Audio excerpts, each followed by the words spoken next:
it's time to give up the ghost. Hey, I'm Tracy, the E-Lightened artist. I just upgraded the chainring on my X3 Pro to a 60 tooth from this 52 tooth job it came with.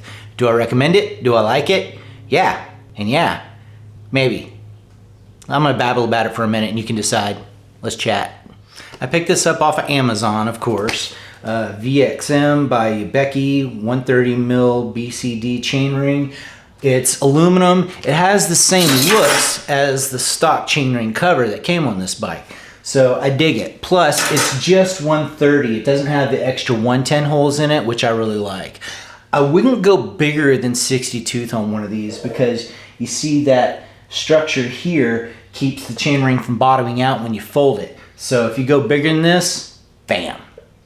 Now, if you saw my last H6 video, I originally bought this chainring for that bike. But the dimensions on that bike are kind of weird. They're really long because of that rear battery. So the space between the crankset and the rear cassette is really long, and there was a lot of slop in the chain. I tried shortening the chain, lengthening the chain. I finally kind of dialed it in and made it doable and to where I actually kind of liked it. But I decided I'm gonna go a whole new route. I'm actually gonna replace the rear cassette on that bike, but that's gonna take some doing, a whole other video. I'm actually gonna have to chop away at this tool to be able to get it around the connector, over the wire, and onto the cassette. Now, I reached out to Kyle over at Area 13. He actually fabricated a tool that works just for this purpose, but it's for a freewheel, not a cassette. He said he's working on something for us though, so stay tuned for that. So I benched the whole H6 gearing for now, but on this bike, this chainring is nice. It's right at home on here. So why do we do this in the first place? Well, to avoid ghost pedaling, or clown pedaling, or pelotoning. So basically what's going on is once you get up to speed, on this bike it was like 29 miles an hour, you are just turning the crank, but there's no resistance because the wheel is going a lot faster than you can crank. Now if you get up on it and really power through it, you can catch up to it, but you're gonna wear yourself out pretty quick and you're not really getting a whole lot of benefit as far as speed goes.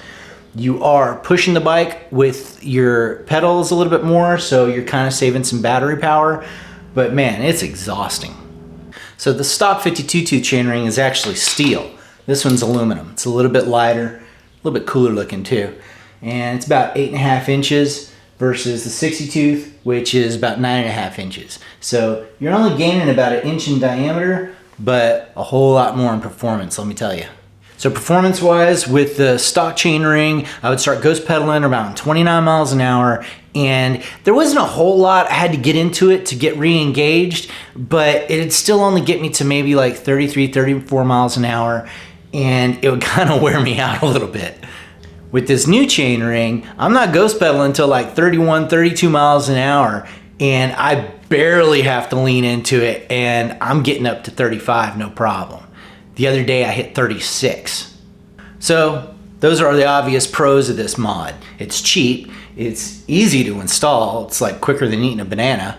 See, all you need is a 5mm Allen wrench. You're gonna pop off these little rivet style bolts. There's 5 of them, stick your new one on, and you're good to go.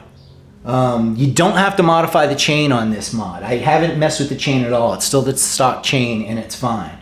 You just have to kind of tune the derailleur a little bit. You have to tune the derailleur a little bit to get it to line up. So when you put this on, you could have it on the outside of the crankset the way the cover was, or on the inside the way the old chainring was.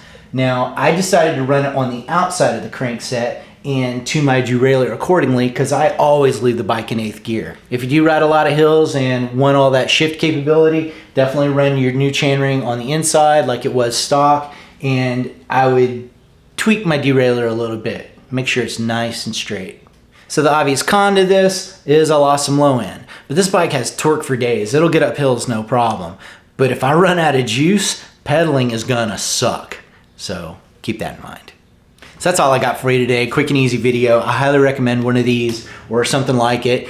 Cheap and easy mod. If you don't like it, yank it off, give it to a buddy. Again, I wouldn't go bigger than 60 tooth, but if you do, let me know in the comments and let me know what kind of performance you got out of it.